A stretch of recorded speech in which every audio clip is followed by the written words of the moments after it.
आज हम बात करेंगे कोटक मल्टी कैप फंड के डायरेक्ट वर्सेस रेगुलर प्लान के बारे में। यहाँ पर दो डेट्स हमारे सामने हैं। पहली डेट है 29 सितंबर 2021 की, दूसरी डेट है 21 अप्रैल 2025 की।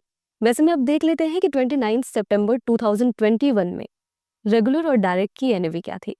तो यहाँ पर रेगुलर की एनएवी थी 10 और डायरेक्ट की एनएवी भी थी 10। अब आ जाते हैं अभी के नियरेस्ट डेट पर, जो कि हमने ली है 25 अप्रैल 2025 की। यहाँ पर चेक करते हैं रेगुलर और डायरेक्ट की एनएवी क्या है। रेगुलर की एनएवी है यहाँ पर 17.54 और डायरेक्ट की एनएवी है 18.51। अब इसको एक एग्जाम्पल से समझ लेते हैं।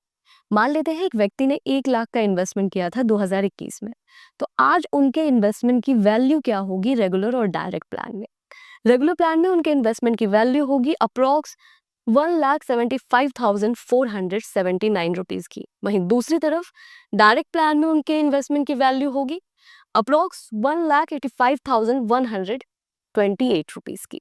इन दोनों अमाउंट के बीच का जो डिफरेंस आ रहा है वो आ रहा है 9,648 रुपीज का।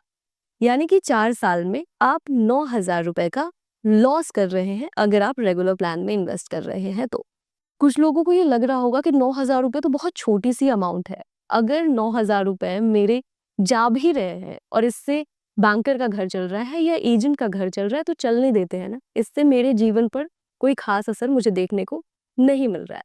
लेकिन यहाँ पर समझने वाली बात यह है कि आपने बस 1 लाख का इन्वेस्टमेंट तो किया नहीं होगा। अगर आप 1 लाख के इन्वेस्टमेंट पर 4 साल में इतना नुकसान कर रहे हैं तो आप अपने और भी इन्वेस्टमेंट्स पर कितना नुकसान कर रहे होंगे अगर आप रेगुलर प्लान में इन्वेस्ट कर रहे हैं। तो वैसे में चलते हैं अपने दूसरे कैलकुलेटर पर, जहां हम चेक करेंगे कि म्यूचुअल फंड के इन्वेस्टमेंट्स पर हिडन कमीशन के कारण आप कितना लॉस करते हैं।